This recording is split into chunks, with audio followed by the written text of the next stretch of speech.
today I want to share with you something that I've been getting a lot of questions about lately, and that is, how did I make over $170,000 on courses last year? Okay, so nobody asked me that. I just thought I would share just in case you want to know and use it for your business. Now, I know some of you must be thinking, that's impossible. That's a lot of money. How can you do that? It's not true. But let me tell you, it's totally true. It's totally doable. It just takes a little bit of strategy, some hard work, and also a whole lot of consistency. Now, in order to give some structure to this video, I'm going to divide it into steps so you're easy to follow so you can implement it yourself. So here are my steps to creating a successful course that generates a six-figure income per year.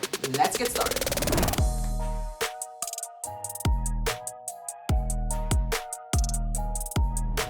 Now, step number one, how I made six-figure in sales with the online course, market research. As boring as that might sound, it's the first step. You cannot create a product without understanding what people are willing to buy. So we have to start with market research. Let me tell you exactly what I did, because there's some cleverness on how everything kind of played out. So first, I created a survey and I asked people to answer the survey, and the survey just had one question. So I asked them, what was their number one challenge when it came to marketing their business? Now, what this allowed me to do is have a clear insight of what my target audience's pain was when it came to marketing their business. The mistake that a lot of business owners make is try to guess exactly what those are. Even if you've gone through the similar experience that you're helping your target audience going through or overcome, you want to hear what their number one challenge is, because it might be different from yours. People have different perspectives. Now, I could have assumed what people's number one challenge was when it came to marketing. I could have assumed, and maybe I would have been right, but there's a reason why you want to survey people, because you want to get the answers, yes, but then also I'm going to tell you about on part 2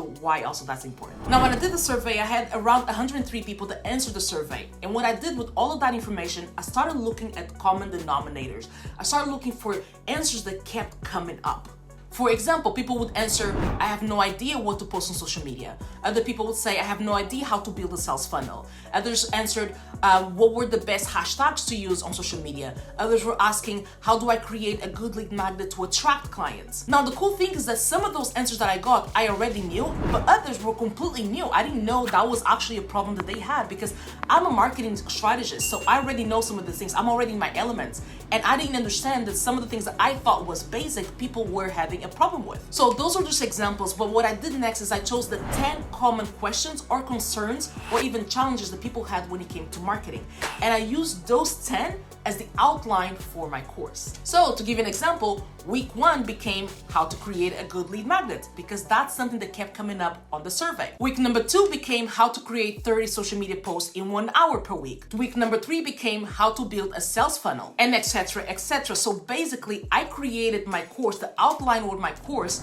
were actually the questions that people came up with on the survey. And this was clever because every single one of those lessons answered the question that people had. So basically, I was giving them exactly what they wanted. Clever, huh? Step number 2 of how I made over 6 figures in sales with the online course, webinar. Now, some of you at this point, having the outline, would run and start creating the course, right? No, that is wrong. You don't want to do that. Don't create the course first. So here's what I did. I took the list of the 10 questions that I turned into lessons, basically my outline, and I chose the top 3. And those were how to define a niche, how to build a funnel, and how to get traffic to that funnel. And then I created a free webinar where I was teaching those 3 things. And guess who I invited to come to my free webinar? Yes, all of the 103 people that answered my survey. All I did is I emailed them back and I said, hey, thank you so much for answering my survey. As a thank you for your time, I would love to invite you to my free webinar where I'm going to teach you exactly how to define your niche,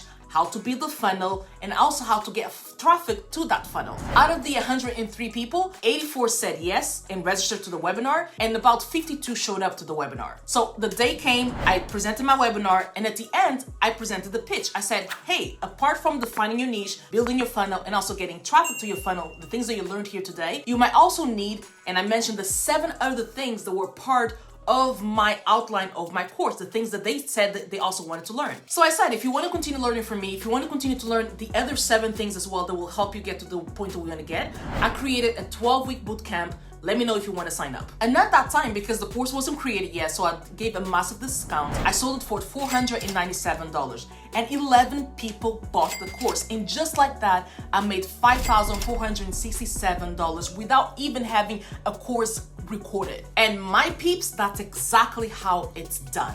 You want to sell it before you create it. Because let me just tell you, if you create the course first, now you're stuck. Now you have it's like almost having a physical product that you have to sell it exactly as it is.